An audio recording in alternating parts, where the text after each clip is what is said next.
Assalamualaikum warahmatullahi wabarakatuh. Kembali lagi bersama Ibu Fitri. Kali ini kita akan membahas jawaban dari latihan soal peluang yang kemarin sudah Ibu berikan. Oke, sekarang kita mulai ya. Jangan lupa dengan membaca bismillah. Bismillahirrahmanirrahim. Kita masuk ke soal nomor 1. Ya, kita perhatikan di soal nomor 1 ini, soalnya adalah perhatikan beberapa kejadian atau peristiwa berikut. Di sini ada 7 kejadian atau peristiwa ya. Peristiwa pertama, munculnya mata dadu 7 dari hasil pelemparan sebuah dadu. Kejadian kedua, kelahiran seorang bayi laki-laki. Kejadian ketiga, terambilnya kartu bernomor 11 dari satu set kartu remi.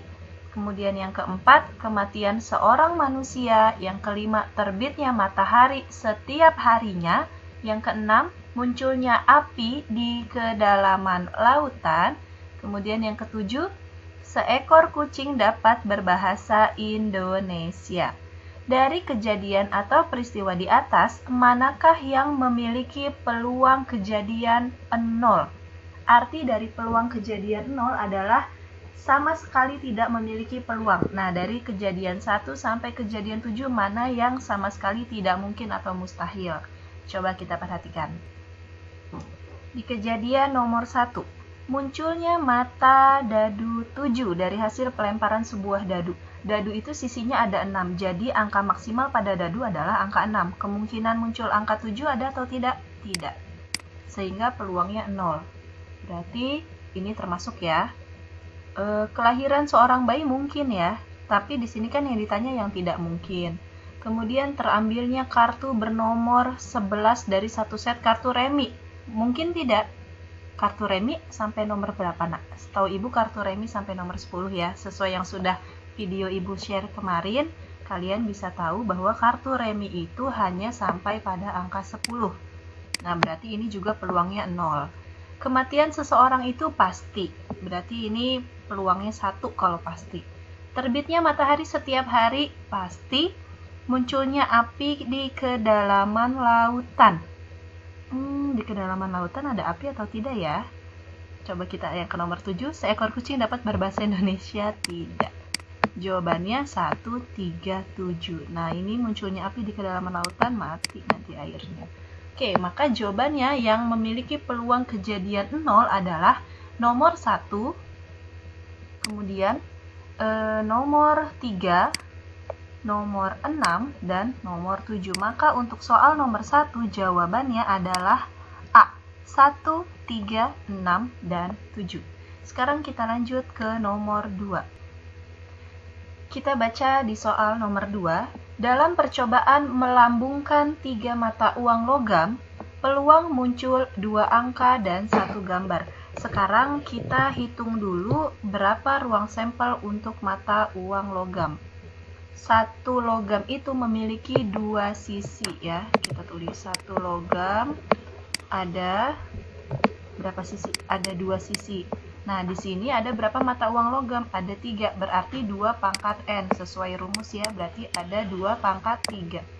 Berarti jumlah ruang sampelnya atau semua kemungkinan yang akan muncul adalah 8. Dari mana 8, Bu? Sesuai yang kemarin kita pelajari. Ini A, G. Kan ada angka, ada gambar untuk 1 keping uang logam. Kemudian bercabang lagi, ada angka, ada gambar. Bercabang lagi, ada angka, ada gambar. Ini keping kedua. Nah, kemudian sampai 3 keping. Ada angka, ada gambar. Ini keping ketiga. Ini ada angka, ada gambar. Ada angka, ada gambar. Nah, sehingga memiliki ada 8 kesempatan atau 8 kemungkinan. Semua kemungkinan ini disebut ruang sampel. Apa aja nih? Angka, angka, angka. Berarti kemungkinan pertama adalah semuanya muncul angka. Kemudian angka, angka, gambar. A, G. Kemudian angka, gambar, angka. A, G, A. Kita lanjutkan sampai bawah ya. Nah, kita bisa lihat di sini ruang sampelnya ada 8, 1, 2, 3, 4, 5, 6, 7, 8. Pertanyaannya adalah peluang muncul 2 angka dan 1 gambar. Berarti A-nya 2, G-nya 1. A-nya 2, G-nya 1 ini.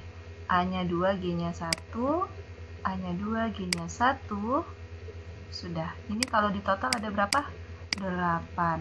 Berarti peluangnya, rumus peluang kejadian adalah banyaknya kejadian dibagi banyaknya ruang sampel. Banyaknya kejadian ada berapa? 1, 2, 3. Ada 3. Dari seluruh ruang sampel yang mungkin 8. Berarti jawabannya 3/8. 3/8 itu A, B, C, atau D, maka jawabannya yang B. Berarti 3/8 itu jawabannya yang B. Sekarang kita lanjut ke nomor 3. Perhatikan soal nomor 3. Dalam percobaan melempar undi 3 koin uang logam secara bersamaan, peluang muncul 1 angka. Ini sama seperti tadi. Kalau koinnya ada 3, maka ruang sampelnya berapa? 2/3. Gitu ya. 2/3 berarti 8. Kita bikin dulu kemungkinannya dari ruang sampelnya. Oke, dari soal nomor 3 ini sama seperti soal nomor 2 ya. 3 koin berarti kemungkinan ruang sampelnya ada 8. Hanya pertanyaannya saja yang berbeda. Di sini yang ditanyakan adalah peluang muncul 1 angka. Bukan minimal 1 angka ya. Berarti di sini tidak ada kata minimal, berarti cari yang munculnya tepat 1 angka. Berarti yang mana? Ini ada 3, ini ada 2, ini ada 2. Nah, ini ada 1. Ada lagi GAG. Kemudian GGA. Nah, berarti ada berapa kemungkinannya? Ada 3. Nah, berarti rumus peluang dari suatu kejadian, rumusnya adalah N kejadian. N itu banyaknya ya. Banyaknya kejadian dibagi banyaknya ruang sampel. Di sini yang peluang muncul 1 angka ada 3. Berarti 3 per ruang sampelnya totalnya 8. Berarti jawabannya 3/8. A. Kalau yang nomor 2 tadi kan jawabannya B. Oke, kita lanjut ke nomor 4. Oke, sekarang masuk ke soal nomor 4. Kita baca soalnya. Pada pelemparan 3 mata uang logam yang dilakukan dalam tempo waktu yang sama sebanyak 80 kali, maka frekuensi harapan munculnya paling sedikit. Ada kata paling sedikit, beda dengan nomor 3. Di sini ada kata paling sedikit 1 angka. Berarti kalau paling sedikit 2 boleh, 3 boleh, lebih boleh gitu ya. Dari pelemparan uang logam itu. Karena di sini ada 3 mata uang logam, berarti sama seperti nomor 2 dan nomor 3. Kalau ada 3 koin berarti ruang sampelnya NS-nya itu ada berapa? Ada 2/3, yaitu 8. Kita bikin dulu ya. Oke, kita lanjut. Ibu sudah bikin diagramnya, berarti ada 8. Ini namanya apa ya? Diagram pohon ya? Ibu lupa. Nah, pokoknya kita bikin cabang rantingnya 3 seperti nomor 2 tadi penjelasannya. Kalau kalian lupa bisa dikembalikan lagi ke nomor 2 ya. Sekarang kita lihat di sini yang ditanya adalah frekuensi harapan munculnya paling sedikit 1 angka. Rumus dari frekuensi harapan atau FH itu adalah peluang suatu kejadian dikali banyaknya pelemparan. Nah, banyaknya pelemparan. Gitu. Nah, berarti secara tidak langsung kita harus mencari dulu peluang kejadiannya. Nah, peluang kejadian dari harapan munculnya paling sedikit 1 angka. Nah, gini ya, ada kata paling sedikit. Kalau paling sedikit 1 angka berarti 2A. 2A boleh, 3A boleh. Gitu. Nah, berarti untuk yang A. Ini boleh nggak A-nya ada 3? Boleh, karena diminta paling sedikit 1 angka. A-nya 2 boleh? Boleh. Berarti ini boleh juga. Ini paling sedikit 1 angka? Boleh. Ini? Boleh. GAG? Boleh. GGA? Boleh. GGG? GGG ada huruf A-nya atau tidak? Tidak ada, berarti ini tidak masuk. Nah, berarti peluang kejadian, banyaknya kejadian muncul paling sedikit 1 angka dibagi banyaknya ruang sampel dikali banyaknya pelemparan. Di sini ada berapa kali pelemparan? Ada 80 kali. Sehingga di sini berarti 7/8. 7 kan banyaknya kejadian ya. 1, 2, 3, 4, 5, 6, 7. Ruang sampelnya ada 8 dikali 80. Nah, mana yang bisa dicoret? Boleh dikali dulu, boleh dibagi dulu. Berarti biar simpel Ibu bagi dulu aja. Berarti ini kan 7 dikali 10. Maka jawabannya frekuensi harapan dari pelemparan 3 mata uang logam dengan munculnya paling sedikit satu angka adalah 70 kali. Besar ya kemungkinannya. Berarti jawabannya adalah A. Ini ya, ini jawabannya A. Oke, kita lanjut ke nomor 5. Ya, di nomor 5 ini pertanyaannya adalah 2 buah dadu dilambungkan bersamaan. Peluang muncul mata dadu berjumlah 4. Nah, berdasarkan video penjelasan yang kemarin, kalau ada 2 dadu, satu dadu itu kan sisinya ada 6. Nah, berarti satu dadu itu 6. Karena ada 2 dadu, maka ruang sampelnya menjadi 6 pangkat 2. 6 pangkat 2 alias berapa? 36. Ini ruang sampelnya ya. Ini NS-nya. Semua kemungkinannya berarti ada 36. Nah, di sini pertanyaannya, peluang muncul mata dadu berjumlah 4. Nah, sekarang dari 2 dadu itu, kemungkinan yang kalau dilempar keduanya muncul jumlah 4 itu angka berapa sama angka berapa? Sekarang kita mulai. Misalnya kemungkinan pertama muncul angka 1 ditambah berapa biar jadi 4? Maka 1 dengan 3. Ini 1 sama 3 maksudnya apa, Bu? Ini dadu pertama, ini dadu kedua. 1 dengan 3. Kemudian biar jadi 4, 2 dengan 2. Kemudian berapa lagi? 3 dengan 1. Ada lagi yang menghasilkan angka 4. 1, 3, 2, 2, 3, 1. Gitu ya. Nah, berarti udah kan gak ada lagi 4, 0. Mungkin nggak 4, 0 muncul? Ada nggak? 4, 0. Emang ada dadu yang 0? Tidak ada. Dadu dimulai dari angka 1 sampai angka 6. Berarti ini tidak bisa. Berarti kemungkinan kejadiannya 1, 3, 2, 2, 3, 1 yang menghasilkan jumlah angka 4. Kalau kedua dadunya dijumlahkan berarti ada 3 kejadian. Nah, berarti peluang PK berarti peluang kejadian mata dadu berjumlah 4 adalah 3/36. 3-nya kejadiannya, 36-nya ruang sampelnya. Ada nggak jawabannya, Bu? Tidak ada jawabannya. Maka 3/36 ini harus disederhanakan, sama-sama dibagi 3. 3 bagi 3, 1. 36 dibagi 3, 12. Maka dapat nih jawabannya 1/12 yang A. Nah, gitu. Oke, sekarang kita lanjut ke nomor 6. Ya, di nomor 6 ini soalnya kita baca 2 buah dadu dilempar undi. Nah, kalau 2 buah dadu kita bisa mengatakan dan membuktikan bahwa berarti 6 pangkat 2. Ruang sampelnya seperti soal sebelumnya 36 gitu ya.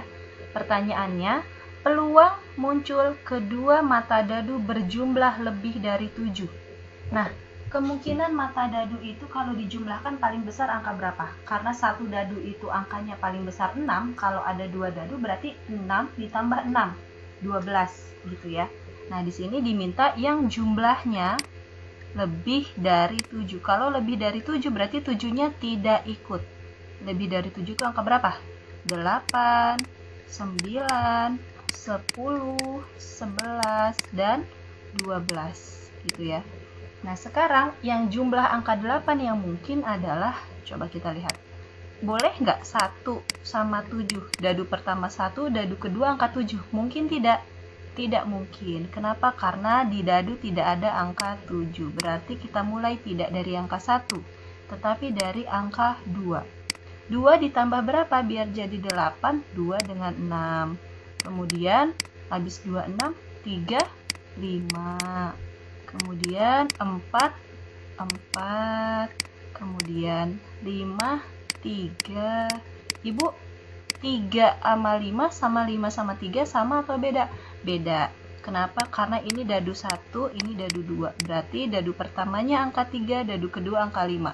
Kalau yang ini dadu pertamanya angka 5, dadu keduanya angka 3. Jadi walaupun angkanya sama, tetapi dadunya berbeda, tetap harus ditulis.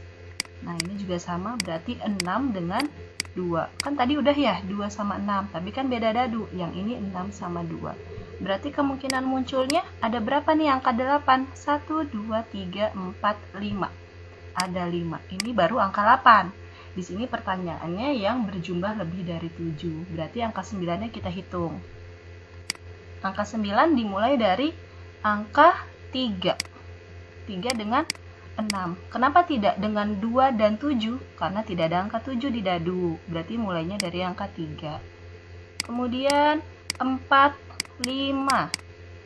Setelah itu 5, 4. Kemudian 6 dengan 3. Nah, yang 10 berarti kita mulai dari angka 4. Gitu ya. 4, 6. 5, 5 biar jadi 10. Kemudian habis 4, 5, 6. 6, 4. 7 ada nggak? Tidak ada angka 7. Sekarang kita lanjut ke angka 5. 5 dengan 6. Kalau dijumlah 11 kan? Kemudian 6 dengan 5. Nah, untuk 12, berapa tambah berapa yang hasilnya 12? Di dadu kan maksimal angka 6. Ya berarti 6 dengan 6 sudah tidak ada lagi. Gitu. Sekarang kita hitung untuk angka 9. Peluangnya berapa? 1, 2, 3, 4. 4. Untuk angka 10 peluangnya ada 3 untuk menjumlahkan biar jadi angka 11. Peluangnya 2. Kalau dijumlah jadi 12, peluangnya 1. Berarti banyaknya kejadian yang kalau 2 dadu dijumlah lebih dari angka 7 adalah, kita hitung, 5 tambah 4, 9. 9 tambah 3, 12. 12 tambah 2, 14. 14 tambah 1, 15. Nah, berarti peluang kejadiannya adalah 15/36. Ada tidak jawabannya? Tidak ada. Berarti kita sederhanakan, sama-sama bisa dibagi 3. Gitu ya.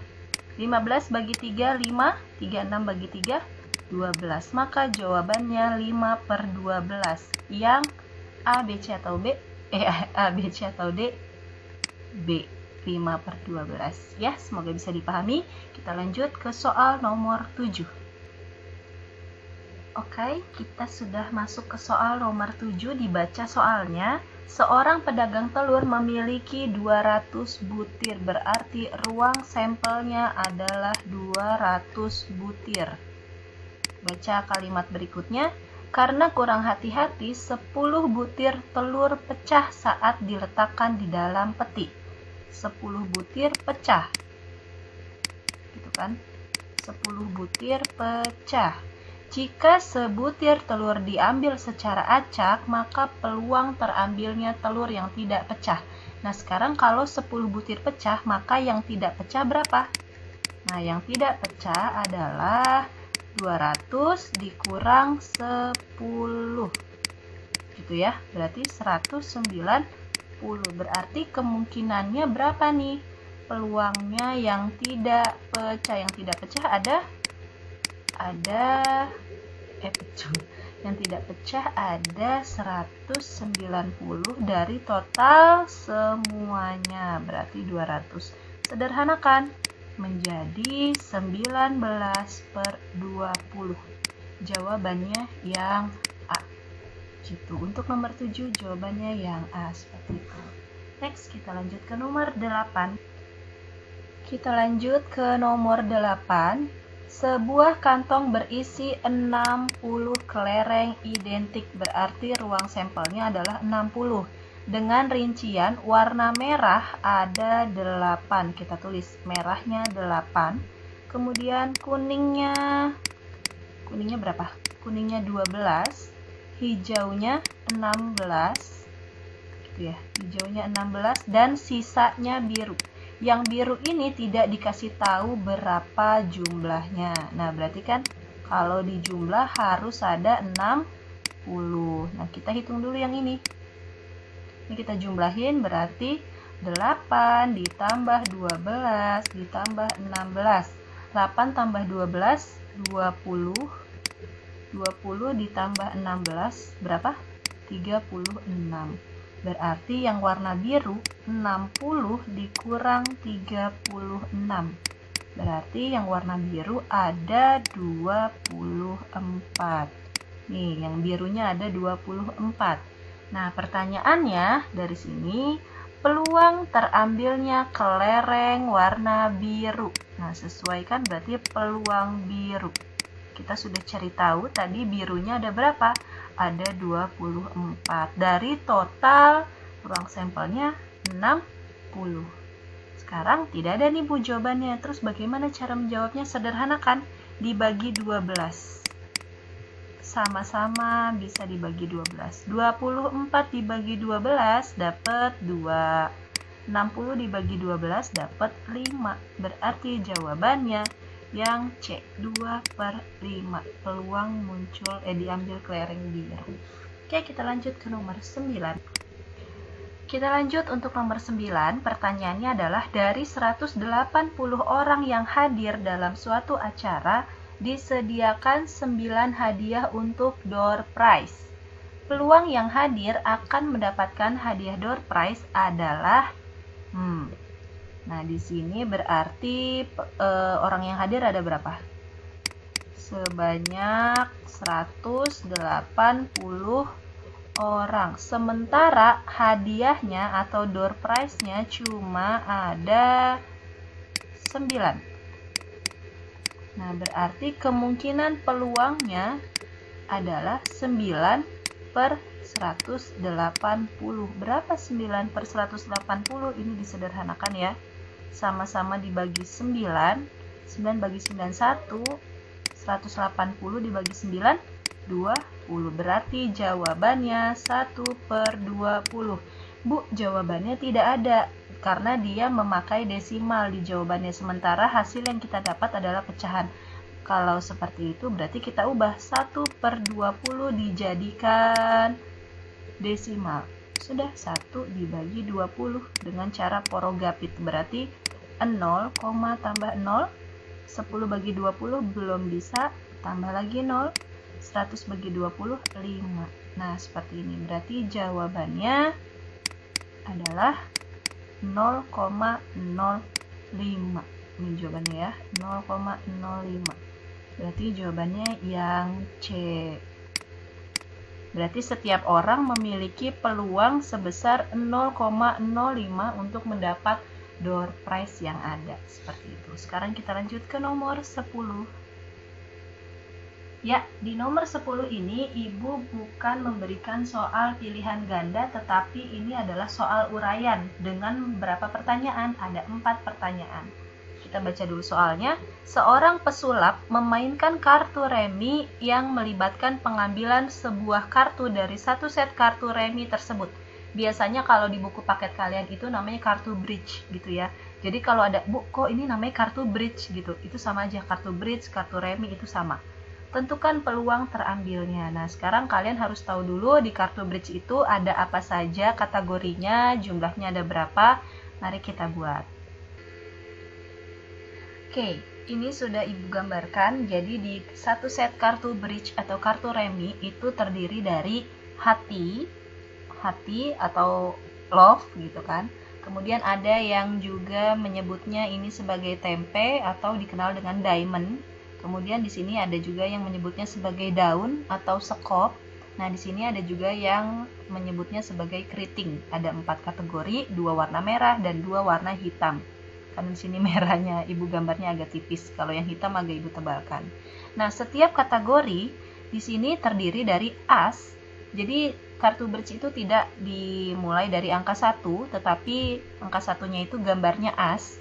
kemudian angka 2, 3, 4, 5 sampai 10, kemudian ada Jack, Queen, King. Nah, kalau kita hitung di sini ada 1, 2, 3, 4, 5, 6, 7, 8, 9, 10, 11, 12, 13. Dan jadi masing-masing kategori ada 13 jenis kartu. Gitu ya, ada 13 angka atau 13 jenis lah, maksudnya seperti itu. Nah, di sini ada 4 kategori. Jadi satu set kartu bridge itu terdiri dari 13 dikali 4 kategori, ada 52 jenis. Ini di luar joker ya. Jadi ada joker warna merah, ada joker warna hitam, itu tidak dihitung untuk penghitungan matematika kartu reni atau kartu bridge. Sekarang pertanyaannya adalah tentukan peluang terambilnya kartu queen. Nah, berarti di sini diminta kartu queen, peluang dari kartu queen. Nah, kartu queen-nya ada berapa? Jangan jawab ada 1. Salah. Yang benar ada 4. Kenapa ada 4? Iya, karena ada queen hati, ada queen diamond, ada queen daun, dan ada queen keriting. Berarti queen-nya ada 4 jenis gitu. Berarti 4/52. Sederhanakan, masing-masing dibagi 4. Berarti jawabannya 1/13. Nah, kayak gitu ya. Berarti peluang muncul kartu queen ada berapa? 1/13. Sekarang yang kedua, yang B ya, yang B maksudnya kartu bernomor 8 atau 9. Nah, kalau ada kata atau, ini artinya peluangnya dijumlah. Kita cari dulu peluang muncul angka 8. Peluang muncul angka 8 di kartu bridge itu ada berapa? Sama. Ini kan angka 8 nih. Ini angka 8. Nah, kemudian kita hitung angka 8-nya ada berapa? Ada 4 juga. Ada 8 hati, 8 diamond, 8 daun, dan 8 keriting. Berarti ada 4. 4/52. Sederhanakan lagi, sama-sama dibagi 4. Berarti peluangnya 1/13. Apakah sudah selesai? Belum. Karena di sini pertanyaannya kartu bernomor 8 atau. Nah, kalau atau itu artinya ditambah. Berarti kita cari dulu peluang angka 9. Sama jawabannya 9 juga ada 4. Ada 9 hati, 9 diamond, 9 daun, dan 9 keriting. Berarti 4/52. Sederhanakan lagi. Sama dengan 1/13. Tadi Ibu bilang apa? Kalau ada kata atau, berarti ini ditambah. Berarti 1/13 ditambah 1/13. Jawabannya 2/13. Bukan 2/26 ya. Ini konsep SD. Kalau SD itu penyebut tidak ditambah. Seperti itu. Next, kita lanjut ke soal yang C. Yang C itu kartu bernomor genap. Nah, di sini yang angka genap itu angka berapa? Angka 2, 4, 6, 8, dan 10. Ada berapa ini, Nak? Kita hitung. Ada 1, 2, 3, 4, 5. Ada 5, Bu. Berarti jawabannya 5/52. Salah, bukan 5/52. Ini 5 itu hanya satu kategori. Kategori yang hati. Sementara di sini ada 4 kategori. Berarti 5 dikali 4. Berarti peluang muncul genap adalah ada 5 kali 4 tadi kan. Ada angka 2 hati, 2 diamond, kemudian 2 daun, 2 keriting, 4 hati, 4 diamond, 4 daun, dan 4 keriting, dan begitu seterusnya. Berarti totalnya karena ada 5 setiap kategori, kategorinya ada 4, berarti peluangnya 20/52. Gitu. Bu, ini bisa disederhanakan? Bisa. Sama-sama dibagi 2 dulu, coba. Baginya yang dikit dulu ya. 20 bagi 2, 10. 52 bagi 2, 26. Masih bisa dibagi 2? Masih. 10 bagi 2, 5. 26 bagi 2, 13. Masih bisa dibagi 2? Tidak. Berarti untuk peluang muncul kartu bridge yang angkanya genap adalah 5/13. Next, kita hitung lagi. kartu bernomor 7 atau, nah di sini ada atau. Kalau ada atau, tadi Bu bilang apa? Kalau ada atau jadinya ditambah. Kita hitung dulu yang muncul angka 7. Angka 7 ada berapa di sini? Ada 7 hati, 7 diamond, 7 daun, dan 7 keriting. Berarti ada 4 ya. 4/52. Sederhanakan lagi. Nah, berarti 1/13. Atau, kalau atau ditambah. Ditambah dengan kartu yang daun. Semua kartu daun. Berarti satu kategori nih. Satu kategori itu tadi ada berapa? Ada 13 nih. Ada 13 ini, 13 itu per kategori. Kategori atau kategori? Oke, berarti peluang muncul daun atau sekop nih. Ada yang bilang daun, ada yang bilang sekop. Kayak kubah masjid malah ibu gambarnya kan. Oke, ini ada 13/52. Sederhanakan bisa nggak? Bisa, sama-sama dibagi 13. Nah, dapat berapa tuh? 1/4. Sudah selesaikah? Belum. Ini harus ditambah. 1/13 ditambah 1/4. Ini kan penyebutnya di pecahan belum sama. Berarti harus disamakan terlebih dahulu. Ini konsep SD. Samakan penyebutnya terlebih dahulu. 13 dikali 4 berapa nak? 52. Gitu ya. 52 dibagi 13 dapat 4. 52 dibagi 4 dapat 13. Nah, berarti 4 tambah 13, 17/52. Nah, ini jawaban untuk soal nomor 10 yang D. Jadi ini konsepnya esai, uraian. Kalian harus menjabarkan satu-satu gitu. Yang penting kita bikin dulu konsep ininya. Konsep semuanya, cari dulu ruang sampelnya seperti ini. Ya, itu untuk jawaban dari nomor 1 sampai nomor 10. Sekiranya Ibu dirasa terlalu cepat menjelaskan, kalian bisa memperlambat dalam menonton videonya atau mengulangnya berkali-kali supaya lebih paham lagi. Cukup sekian penjelasan dari Ibu, kurang lebih Ibu mohon maaf. Wassalamualaikum warahmatullahi wabarakatuh.